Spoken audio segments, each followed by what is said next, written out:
그러나 이것은 수동적인 방법일 뿐이고 근본적인 해결책은 수평 고정력을 얻기 위한 구조 변경일 것입니다. 그래서 이렇게 너트 길이를 키우기만 하면 수평 고정력을 더 얻을 수 있겠습니다만, 위로 길이를 늘린 데는 지금도 불리하지만 과거에는 특히 더 그랬습니다. 왜냐하면 당시에는 표면 처리 기술을 포함한 여러가지 관련 기술이나 이론이 지금처럼 정립이 못 되어 있었기 때문에, 유착 실패의 걱정 때문에 이렇게 치족을 위로 너트가 짧게 올라와 있는 것조차도 부담스럽기 때문입니다.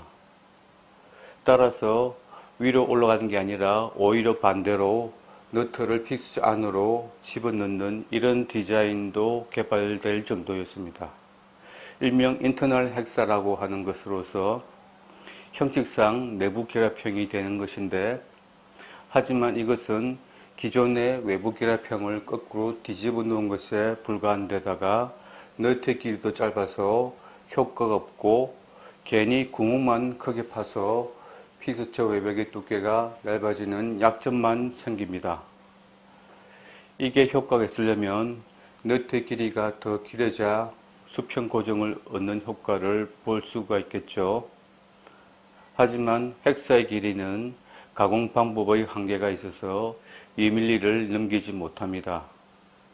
그래서 헥사 아래로 지대줄을 추가로 길게 연장을 해보았는데 그래도 수평 고정 효과가 부족했습니다. 그래서 원인을 분석하고 계량을 거듭한 끝에 최종적으로 결론이 난 것이 직선이 아닌 사선으로 경사지게 지대줄을 연장을 하고, 또 여기에서의 수직 고정을 없앤 것이 현재의 내부 결합형입니다. 기존의 홀을 깔때기 모양으로 추가로 넓게 파서 생긴 공간으로 지대줄을 끼워 넣는 방식으로 결합 방식이 완전히 바뀐 것이죠.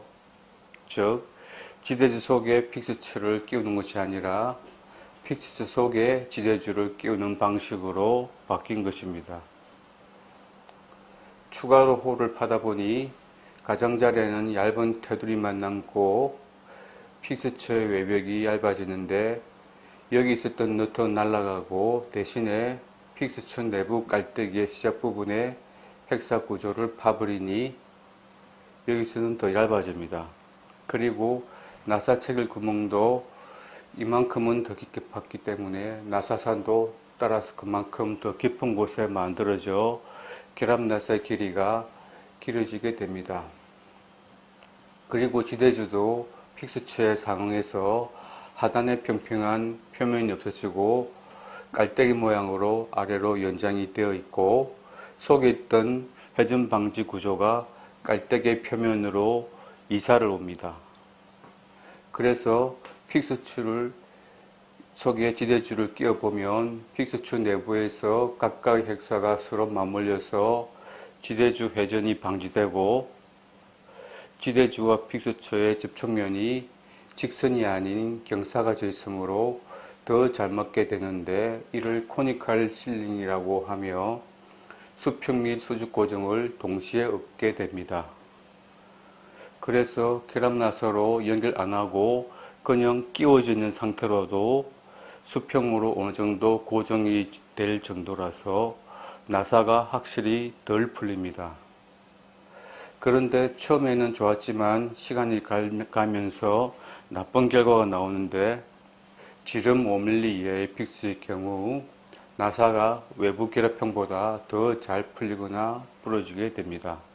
그 이유는 결합 나사 길이가 길어진 것도 있지만 무엇보다도 픽스처 외벽이 얇아졌기 때문입니다.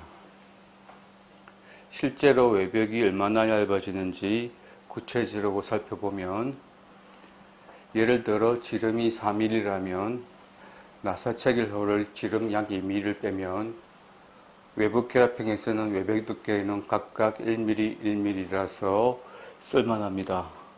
그러나 내부 결합형은 픽스처와 지대주가 1mm를 반으로 나누니 각각 0.5, 0.5mm로서 얇아지는데 깔때기 모양으로 판이 1.0, 0.5, 0.2mm가 되고 지대줄은 그 반대로 1.0, 0.5, 0.2mm로 얇아집니다.